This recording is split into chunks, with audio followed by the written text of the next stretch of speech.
Big pass இன்னைக்கான அடுத்த promo வெளியா இருக்கு. இந்த ப்ரோமோவில் வந்து பார்த்தீங்கன்னா ரைசா ஸ்னேகன் உட்காந்து பேசிட்டு இருக்காங்க. ரைசா சொல்றாங்க சக்தி போன கோபத்தை என் மேல காட்டுறாங்க அப்படின்ட்டு ஸ்னேகன் கிட்ட சொல்றாங்க. இதுக்கு ஸ்னேகன் வந்து இது ரைசா மேல உள்ள கோபம் இல்ல, ஸ்னேகன் மேல உள்ள கோபம் அப்படின்னு சொல்றாங்க.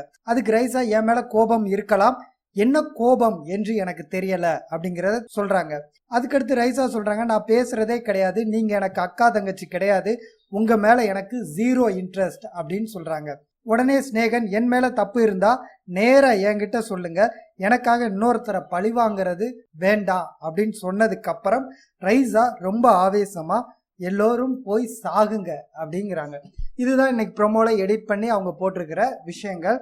எல்லோரும் போய் சாகுங்க அப்படிங்கிறது ரைசா வந்து கடுப்புல சொன்ன வார்த்தையா இல்ல ரைசா கிட்ட காயத்ரி சொன்ன வார்த்தையா அப்படிங்கிறது நமக்கு தெரியல. அது ஃபுல் எபிசோடு பார்த்தாதான் நமக்கு தெரியும். இந்த கான்வர்சேஷன் பார்க்குறப்ப ரைசா காயத்ரி இடையான மோதல் வந்து ஒரு உச்சத்துல இருக்கு அப்படிங்கிறத தெரிஞ்சுக்கலாம். ரைசாவும் காயத்ரியும் பேசிக்கிறது இல்லை அப்படிங்கிறதும் அவர்களுக்குள்ள அந்த எதிர்ப்புணர்ச்சி அதிகமாயிருக்கு அப்படிங்கிறதையும் தெரிஞ்சுக்கலாம்.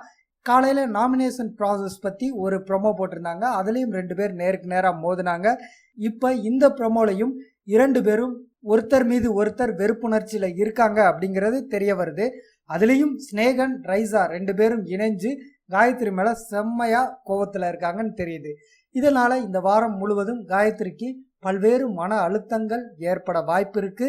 அதனால காயத்ரி என்னென்ன விளைவுகளை ஏற்படுத்த போறாங்க அப்படிங்கிறத நம்ம பொறுத்திருந்தா பார்க்கணும். மீண்டும் இன்றைய எபிசோட் முடிந்ததுக்கு அப்புறம் சந்திப்போம். நன்றி.